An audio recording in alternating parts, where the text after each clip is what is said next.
O God, who knows us and smiles sometimes when we cannot understand why, who smiles even when we complain about our situation and don't give you credit for the blessings. Thank you for being good to us. Thank you for blessing us. Thank you for keeping us. Help us to remember, now and always, your goodness, your mercy, your power, your peace, and your presence. And then help us to be agents of those things in your world and to your glory. Amen. Let's meditate for a few moments about the power and purpose of memory.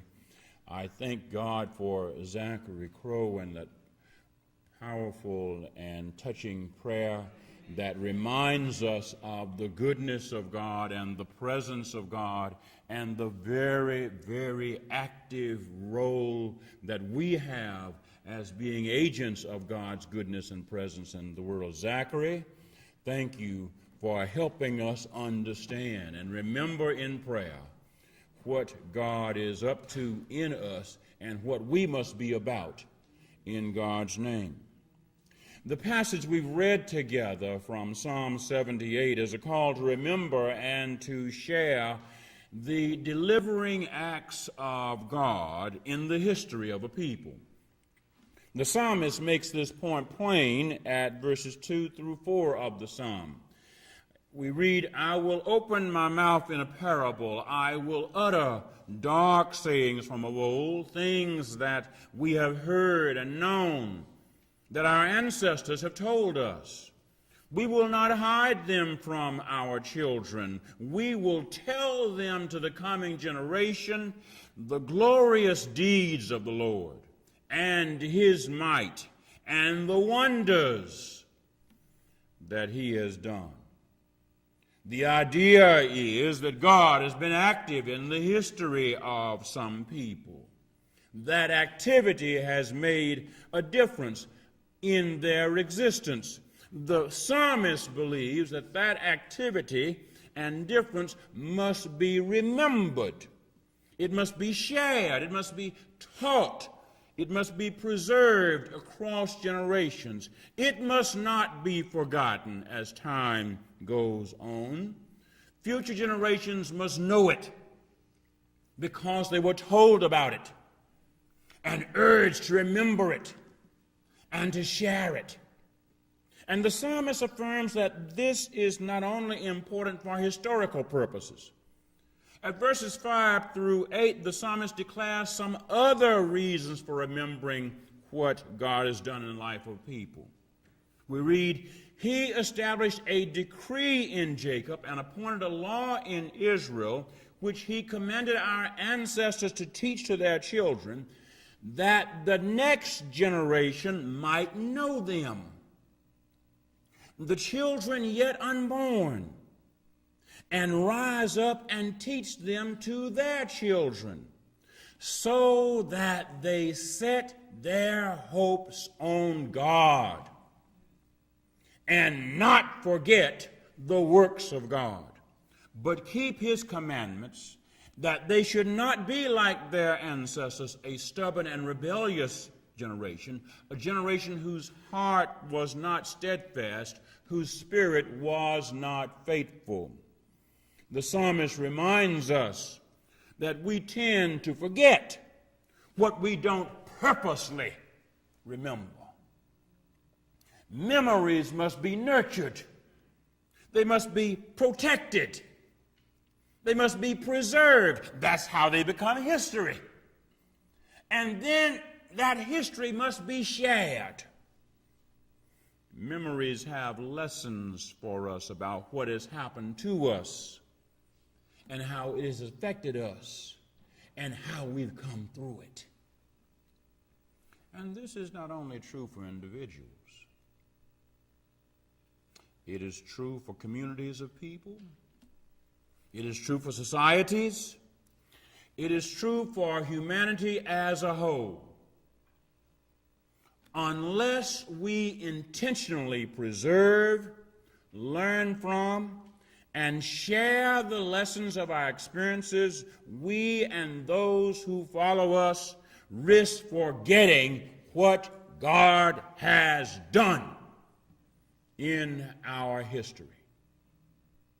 We risk setting our hope on false gods rather than the God whose power has trumped the oppressors and oppressors in our past. We risk becoming people who forsake obeying the will of God and instead substitute our own ideas about what is true and just and fair and profitable. We become little gods, and we set up little empires that we worship, and we try to get other people to worship. Empires of personal privilege, empires of wealth, empires of family, empires of work, empires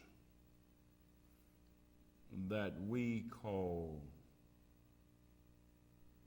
or treat as God, even if we don't give them G-O-D names. We give them ultimate allegiance, and we expect other people to give them allegiance.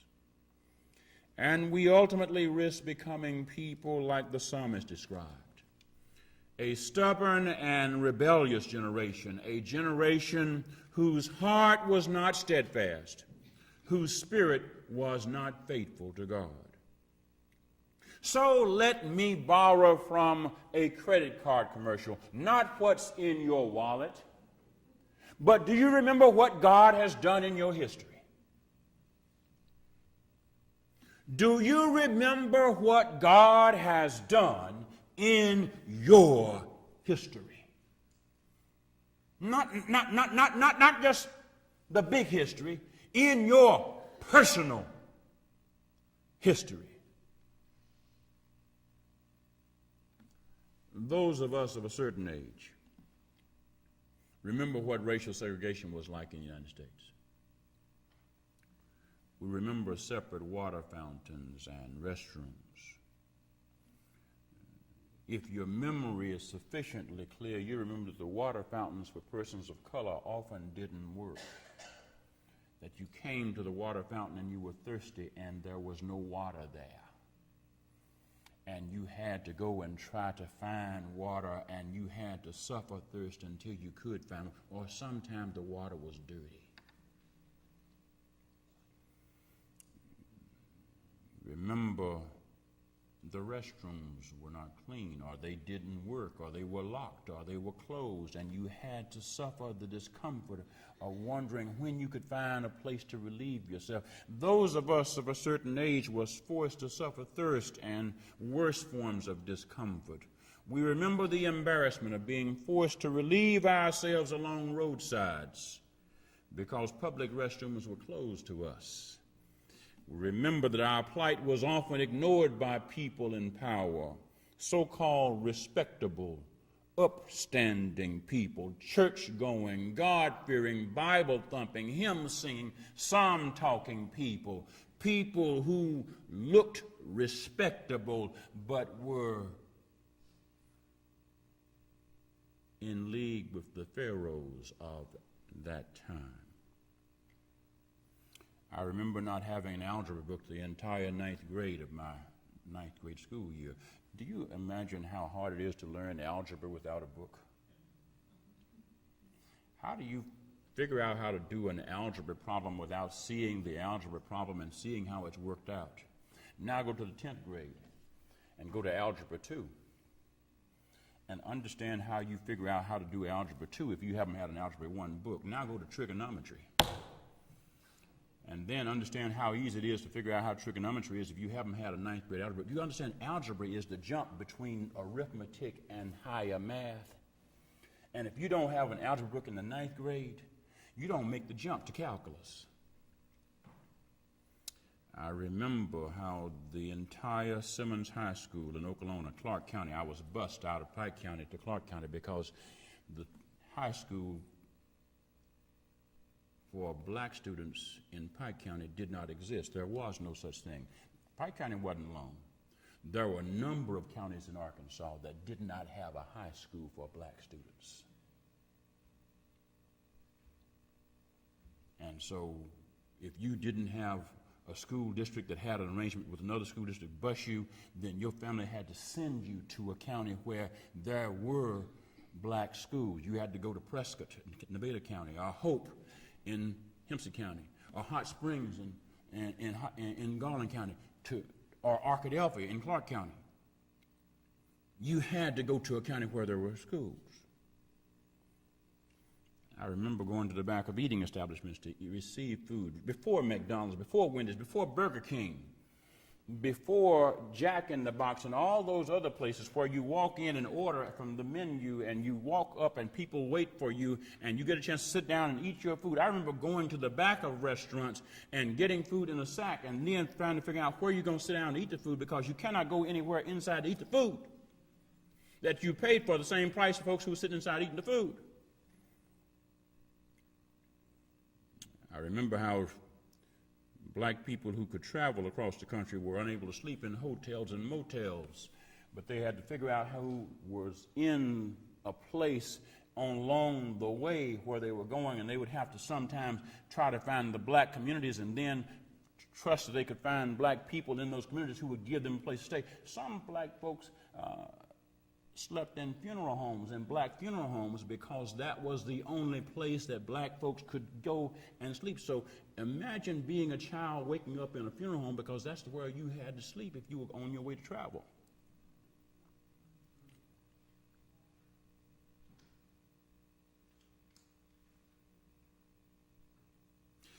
Yes, I remember. And I remember how and when that changed. The Civil Rights Act of 1964 became law that finally ended racial segregation in public accommodation. Yes, the 1954 decision in Brown versus the Board of Education outlawed racial segregation in public education. But my elders emphasized to me and the other young people of my youth that God had delivered that justice. It wasn't some judges in Washington. It wasn't some benevolent folks in Washington who passed the law. It was God that had delivered that. We were not allowed to think that deliverance resulted from some new enlightenment on the part of white people in this country. Yes, there were some enlightened white people, but we were told to remember that the deliverance had happened because God had moved in the minds and on the wills of the folks who had been pharaohs. Our elders drew a direct parallel between the Exodus account of the Hebrew people in the Old Testament and the quest of black people for justice in the United States. They told us that God had made a way, that God had brought us through. They told us that God had turned back those who wanted to continue holding us back and down. The elders in my rural southwest Arkansas youth were not well-lettered people. Some of them could not read and write, and they did not always conjugate their verbs with precision or accurately. But decades later, their names still ring in my memory. I still remember the strength of their admonitions as they sent us to attend school with white children for the first time. They would tell us before school would start, God has made a way. Now you go up to that school and learn. And you remember who you are. You remember where you came from. You remember how you got here. You get your lesson, you respect the teachers, you get along with those people, and you look out for each other. God has made a way. You remember and go do something with it.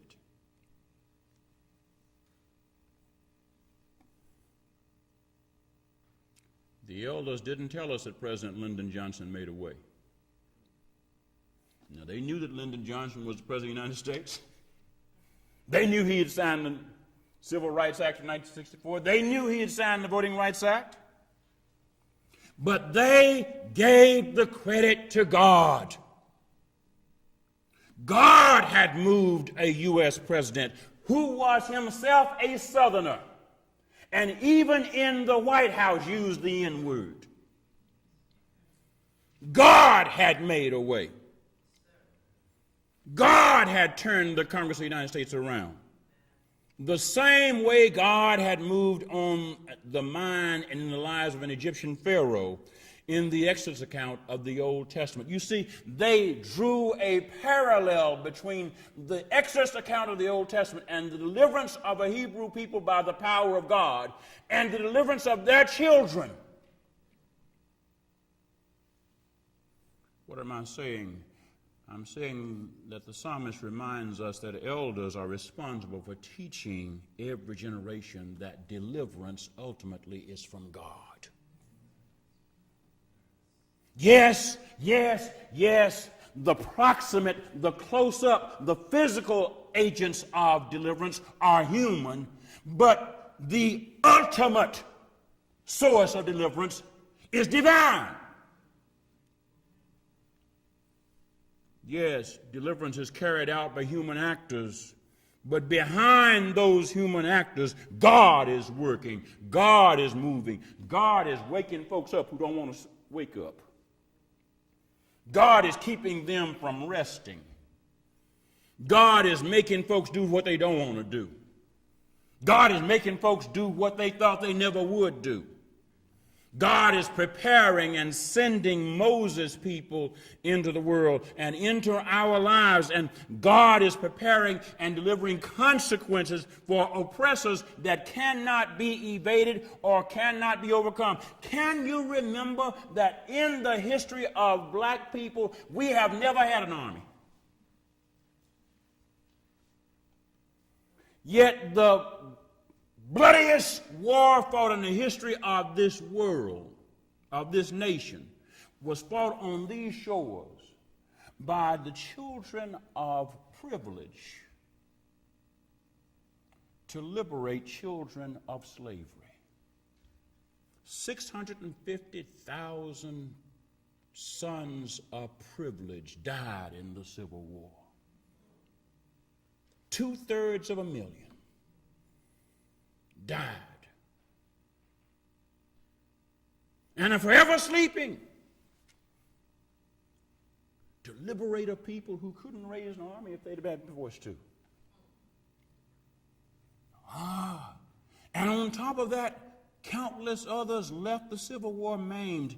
In 1865, in the state of Mississippi, 1/10 of the budget had to be spent for amputees of the Civil War.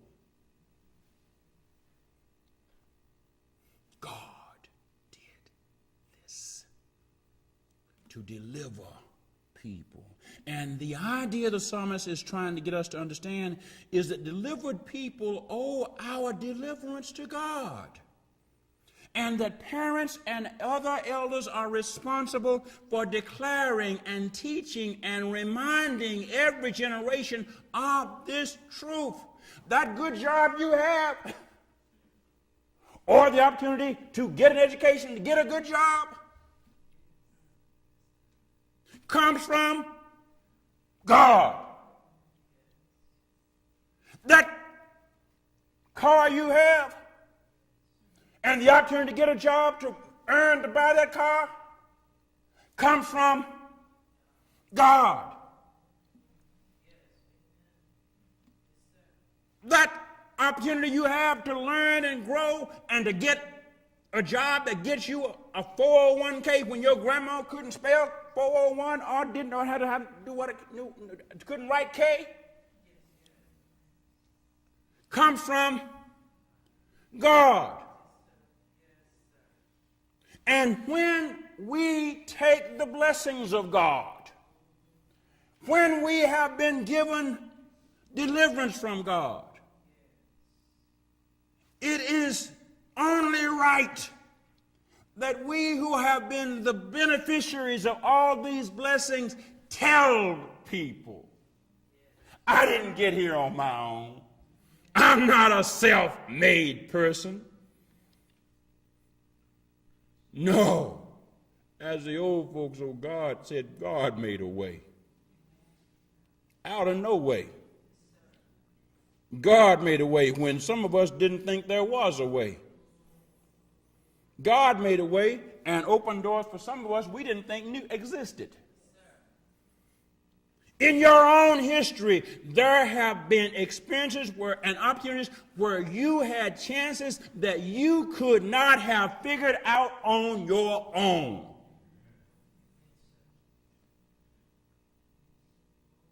Blessing just walked in on you, interrupted you, diverted you from wherever you were, and kept some hater from cheating you of what God said, I'm determined for you to have. And when we don't teach and emphasize this truth, generations grow up morally disabled. What do you mean? What do you mean? What do you mean, preacher, moral disability? Well, first, we're disabled into believing that the oppressors of our time are all powerful. That the pharaohs of our time, the pharaohs of commerce, the pharaohs of brute force, the pharaohs of politics, the pharaohs of technology control our living. We are tempted to believe, we're morally disabled to believe, that the pharaohs of our time are God. The Koch brothers can run everything.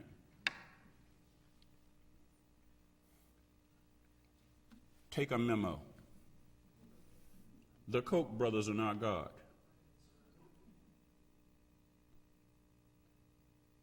People who have come through the experience of the Exodus, where they've learned to draw a parallel between the Exodus and their own deliverance, say, hey, there have been other pharaohs in the time. The Koch brothers are just the latest pharaoh. They are not God. The Supreme Court is not God. I know the Supreme Court, they call corporations people. But the Supreme Court is not God. Politicians and pundits are not God. And when we fail to emphasize and remember that what God has done in the past, we are susceptible to think that the current pharaohs control our fate and deserve our fear, if not our allegiance. That's a moral disability. There's a second moral disability. We're also morally disabled into believing that we can either save ourselves without God, or that God will not work with us and through us to save us, or to save other people. Both of those notions are disabling and dysfunctional. We cannot save ourselves. Truth of the matter is, we make a bad mistake in believing that if we just get big enough, we can save ourselves. If I just get big as the Koch brothers, I can save myself. So guess what? I'm going to try to be the Pharaoh. And what we do is we run into Pharaoh challenges. I'm trying to be a bigger Pharaoh than Zach, and Zach's trying to be a bigger Pharaoh than Ruby, and Ruby's trying to be a bigger Pharaoh than the Griff. And we have the Pharaoh battle. Everybody's empire at war. We cannot save ourselves without God. God is able to save us from the oppression of our pharaohs, whether it be the pharaohs who give police the reign to mistreat and murder our people, or the pharaohs who set crooked bankers loose to plunder the earnings of hardworking people, or the pharaohs who set businesses and industries loose to pollute the air and the water and the ground and to steal the wages of hardworking people. God is willing to save us from the pharaohs, and God will use people like us to be Moses kind of people to liberate oppressed folks, unless we believe that God is our deliverer, we will believe that either we can't be saved from the Pharaohs or that God won't use folks like us to save us. Remember, that was the problem Jesus suffered. No, how would God actually, folks, no, how is it that God would use, we know you Mary's boy. No, God's not going to save anybody through Mary's boy. We know where you came up. You came from Nazareth.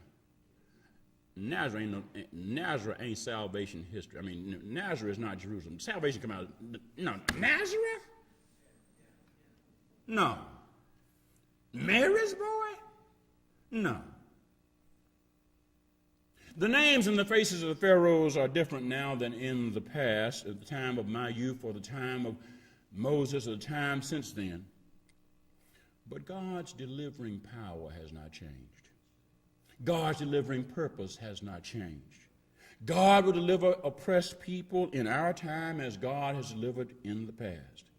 And finally, it is important for us to remember that this truth is as valid for our personal struggles as it is for our social justice struggles. Each of us will encounter struggles that are oppressive and threaten to defeat us. Sometimes we'll find ourselves oppressed because of what others are doing to us. Sometimes we'll be oppressed as a result of what we've done to ourselves. And sometimes life itself will threaten to overwhelm us. Sickness can strike us and those we love. Grief over losses can be oppressive to the point of paralyzing us and blinding us to the possibilities for healing and hope. But the God of deliverance works for individuals and for societies. Moses was delivered personally as a baby before Moses became the personal agent of God to deliver a nation. And no doubt Moses remembered how he was delivered from a murderous regime. No doubt Miriam probably reminded Moses, you remember how God used me to watch over you while you were laid in that little basket along the river, and when that woman come pick you up, I told her, I can find a nursemaid for you, and I went and got mama, and you got nursed by the same woman who birthed you on the will of the daughter of the Pharaoh who said to murder you. Our personal deliverance, giving a pathway to social deliverance. God delivered Jesus as an infant from the murderous intentions of Herod the Great. Then God used Jesus to deliver the world from the oppression of sin. Remember how God has delivered you in the past. Remember the times when you and others might have thought that you were down and out. Remember how God opened doors. Remember that God made a way. Remember that God sent people to encourage you and help you and stand up for you and even prop you up until you could believe you could stand and then walk on your own again. And remember that God did this when you couldn't and might not have had the faith to believe that God would.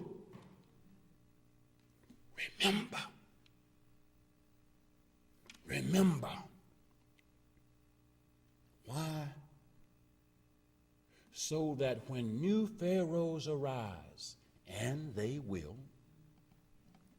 and new forms of oppression crop up, and it will, you will then remember what God has done and live with hope. When future generations come up, they will be taught, oh yeah, it's bad now, but we've been through stuff worse than this.